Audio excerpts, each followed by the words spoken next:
نفسك تخلص من دهون بطنك وجنابك والمنطقه بتاع اسفل البطن بالذات، ودي مضايقاك جدا ومش عارف ليها اي حل. اولا الحل بحاجتين.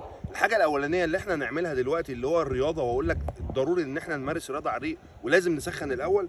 تاني نقطه الاكل والتغذيه السليمه الصحيحه. اول تمارين خلي بالك بقى، نعمل تمارين سهله جدا النهارده.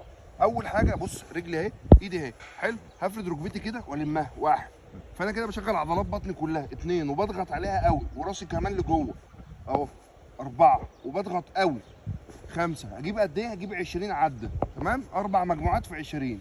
الشكل اللي بعده اهو، ايدي اهي، المس كده، واحد واثبت 5 ثواني اهو، اتنين واثبت 5 ثواني اهو، ثلاثه واثبت 5 ثواني، أربعة واثبت 5 ثواني، تمام. ده مهم جدا. الشكل اللي بعده هقعد، بصوا هقعد اهو، هقعد على وشي خالص اهو، يعني هنام خالص اهو عادي. بصوا رجلي دي هتيجي كده، يعني بصوا بلمها على بطني قوي اهو، بلمها على بطني قوي. بعد كده هصعبها شويه، بصوا اهو، وبنزل، وبعد اهو، بصوا اهو، دي صعبه شويه بس دي مهمه جدا. الشكل اللي بعده هنام خالص اهو على ظهري واطلع كرانشز عادي، ايدي هتبقى على فخدي واطلع اثبت 5 ثواني، واحد، انام، اتنين، فانا عامل سكويز على عضلات بطني اهو، تلاته، اطلع جامد قوي، اربعه، 10 عدات. الشكل اللي بعده وده سهل جدا، انا هقعد على ركبتي اهو، بصوا هعمل ازاي، اخبي بطني دي، اخد نفس واخبيها، اخبيها لجوه، واحد، اتنين، تلاته، ونفسي اهم حاجه النفس اهو، اربعه، خمسه، شد قوي، سته، سبعه.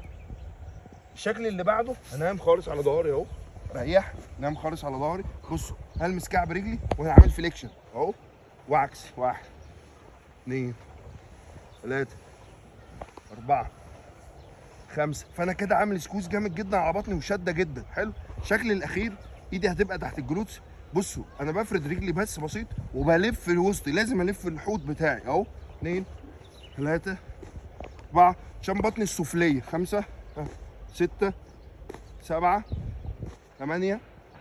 هتجيب قد ايه؟ هجيب 25 تكرار في 4 مجموعات، ده مهم جدا. اخر مجموعه حاول تجيب 100 عده، العدد اللي تقدر عليه. بعد ما هنخلص كل ده نعمل استرتش، بصوا انا هبقى ضاغط على بطني خالص اهو وقافل عليها واثبت. اثبت قد ايه؟ هثبت 20 ثانيه لحد دقيقه براحتك خالص، اثبت. بعد ما بتقوم بقوم مدلك بطني على شكل دايره من حوالين السره، يعني بدلكها على حوالين السره، ابص كده اهو، بفضل ادلكها من حوالين السره. ده مهم جدا، هيفرتك بطنك، هيخليك جامد، هيخلي شكلك حلو قوي. اتمنى الحلقه تعجبكم وشكرا لكم.